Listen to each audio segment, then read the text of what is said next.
Hi, Leslie. Hi. Thanks for sitting down with me today to have this chat. And I would just like to ask you, what got you interested in going to be a dietitian, especially specializing in diabetes? I guess that a lot of people would think that I have diabetes or I have a loved one that has diabetes, but the truth is I don't. When I was a young dietitian just coming out of school, Dr. Shore actually approached me, and that was about 30 years ago, and asked me to be part of a diabetes program that he was providing at the hospital he was at. Mm-hmm. And I needed to become certified as a diabetes educator at that point in order to do the program.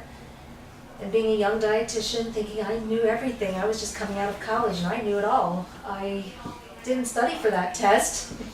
I thought I'll just pass it because I have been passing tests for the last 4 years, exams, and so I went and took the test, and guess what?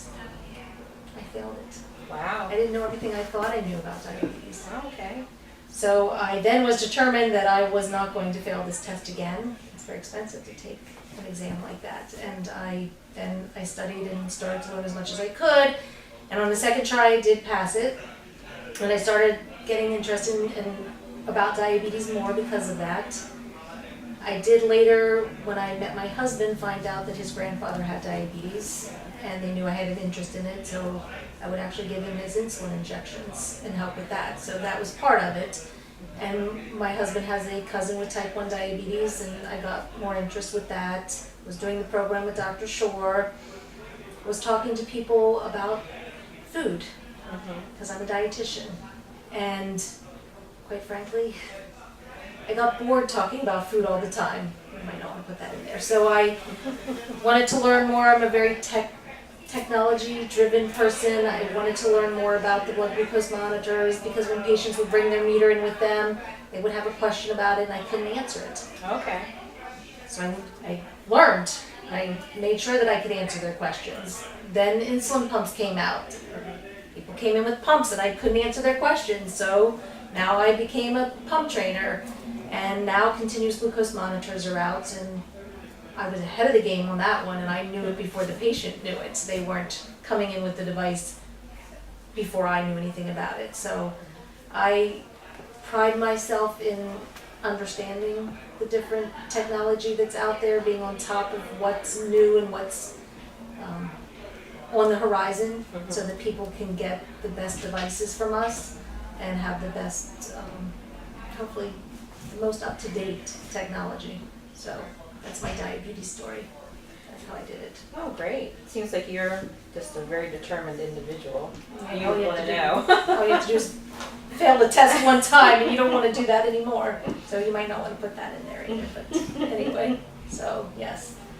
Okay, well, Leslie, can you tell me a little bit about how things are different when a patient would come to see you at SDI than it would be in a conventional diabetes management program?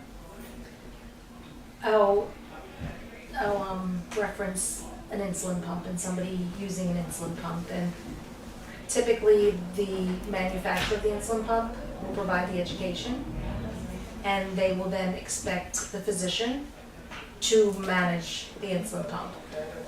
But a lot of physicians, they don't do as many pumps, and they don't have as much time in their office to help with the day-to-day understanding of the pump. So I realized that I needed to be more involved with the person who was going on the insulin pump.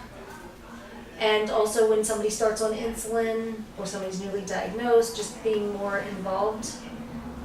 People have questions. People need support. People need somebody they can call.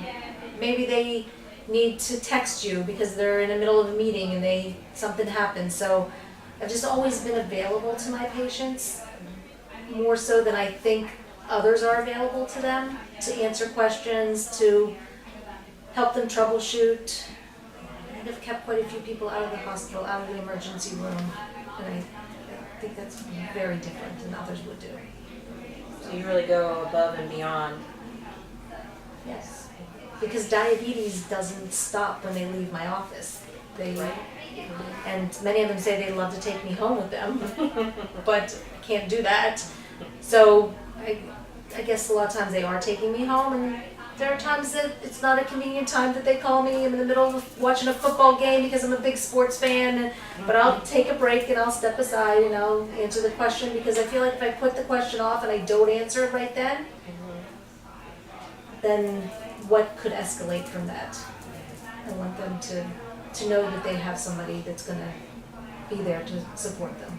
So it seems like SDI really has the individualized care for their patient. Right. And when I'm training somebody or meeting with them to teach them their insulin pump, I have some clients that I might spend 3 hours with for training, but I have others that I'll spend 10 hours with for training. And why? Because people are different learners, and people learn in different ways, and I'm not going to say you only get 3 hours with me. I'm going to say you get as much time as it takes for you to feel comfortable, and let them guide their training sessions, their education, and tell me what they need. That's wonderful. Well, Lesley, thank you for taking a few minutes to share with me today. Appreciate it. Thank you.